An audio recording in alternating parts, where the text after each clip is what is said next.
Assalamu alaikum. My name is Saima Saif and I am a PhD in clinical psychology. If you're new to the channel, welcome. I make videos related to mental health for general population as well as psychology students.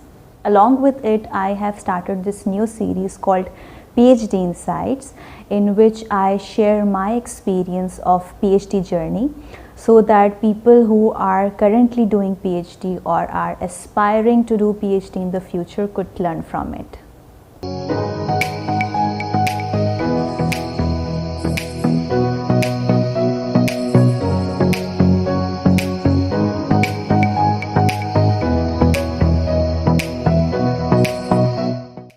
Today I am going to talk about this phenomena which most of you during your academic life must have felt. It is called imposter syndrome. It is not only present during academic years, in fact many people have experienced it during their professions also. So let's first talk about what is imposter syndrome. The term imposter syndrome was coined by the researchers Pauline Clance and Suzanne Imes in 1978. It can be defined as a collection of feelings of inadequacy that persist despite evident success. There is a psychological pattern of having chronic self-doubt and a sense of intellectual fraudulence that undermine any feelings of success. This most commonly happens to those of us in university during their undergraduate program or in MPhil or PhD years, or even when starting a new and challenging position. If I talk about PhD, it is like you start your PhD and feel that any day your institute is going to tell you, we are sorry, we enrolled you in this program by mistake. And you feel this thing time and again.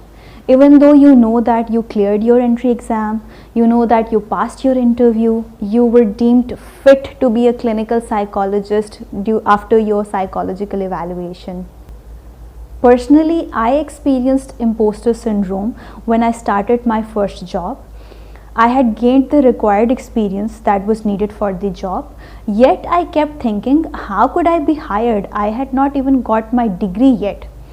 I remember going to work every day thinking that I know nothing, even though I was performing all the tasks efficiently and my boss was satisfied with my work.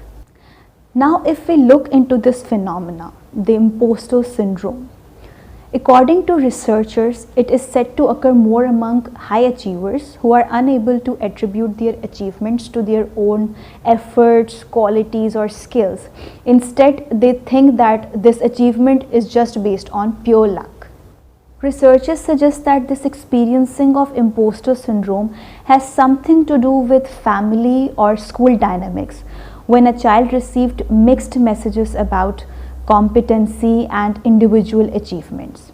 Imposter syndrome is most likely to occur among women than men, but recent studies show that it is present in men also. Experiencing imposter syndrome could be very discomforting because it has a tendency to lead you towards perfectionism, thus making you work harder than needed, and can lead towards burnout, anxiety, and even depression.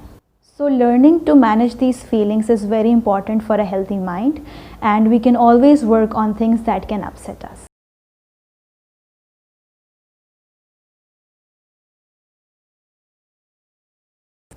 Number 1, share your feelings with a trusted mentor. Your mentor could be anyone who can guide you without being judgmental. It could be your supervisor, your senior, any other teacher, or even your colleague.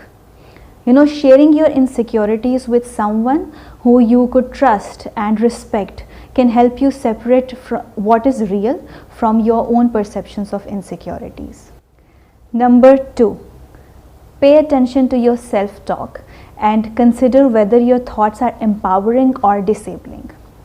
Now, I am the biggest advocate of power of self-talk. It can make you or break you. According to me, nothing in this world can affect you more than how you talk to yourself.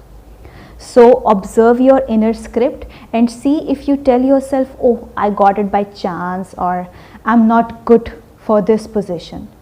And see, if you're telling these things to yourself, then change your script and force yourself to tell yourself that yes, you can do it. You have a lot of potential to complete this work. Number 3, make a list of your strengths. Take some time and write down your strengths. You can even ask others what they think your strengths are and then add those strengths in your list. Read this list whenever you are in self-doubt. Remember, you need to read it because if you have imposter syndrome, then you tend to underestimate your strengths. Number 4, accept that perfection is unrealistic. Trying to do things perfectly can cost you both on personal and professional level. Remember that nothing can be flawless. By having unrealistically high perfectionist standards for yourself, you are developing low self-esteem and insecurity. You know, because you cannot have a mistake-free life. You are bound to make mistakes. So what you should remember is that it is progress that matters and not perfection. Number 5, you will need to develop new competencies in your career. Remember that in your career there will be times when you will need to learn new things, and that's okay too. But people with imposter syndrome, they tend to be hard on themselves by thinking that they should be knowing it all. But the simple act of accepting that I don't know this thing right now, but I'm going to work on this thing and I'm going to learn it, can take you a long way. So this was all about imposter syndrome. Let me know in the comments sections that did you ever experience imposter syndrome, and if you do, then how do you manage it?